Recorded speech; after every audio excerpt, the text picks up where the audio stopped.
A 19-year-old from the UK describes her typical day. My secret life as a teen detective. When I can be bothered, I get up at 7 and go for a swim, but I won't lie, that doesn't happen every day.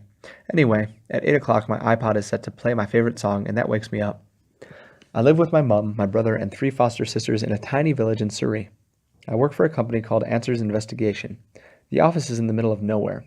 I turn up for work, never knowing if I'll be leaving at 5 or at midnight, or if I'll be on a train to somewhere at noon. I love working crazy hours. It's better than being bored, sat in a 9 to 5 kind of job.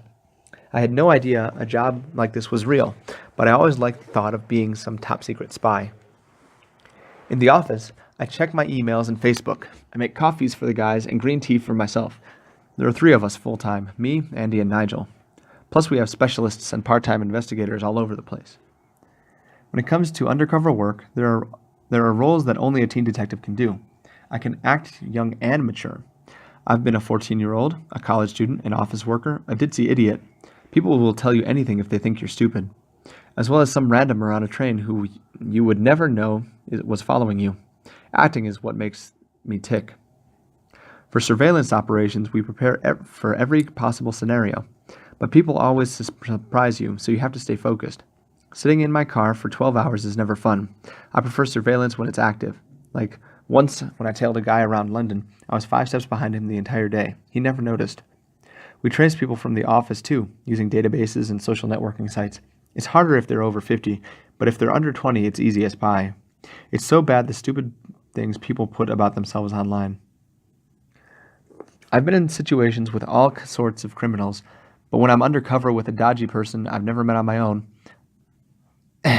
and I have a distress signal, I tie my hair up, as people I know are in eyeshot at all times. I use a voice recorder and a camera, with the look and size of a button attached to my handbag. My life is peachy, but of course you get affected by things on the job. You learn to move on and remember the reasons you're doing, why you're doing it. Getting a good result for a client is the best feeling ever. Like the case when, after months of trawling, we helped a man who was adopted to track down his birth mother in Spain. And we helped a Saudi father protect his daughter by exposing her fiancé's dodgy financial dealings. Our investigators have traveled to Dubai, France, Ibiza. I see my friends when I can. Otherwise, the responsibility with my job makes me completely crash out in the evenings.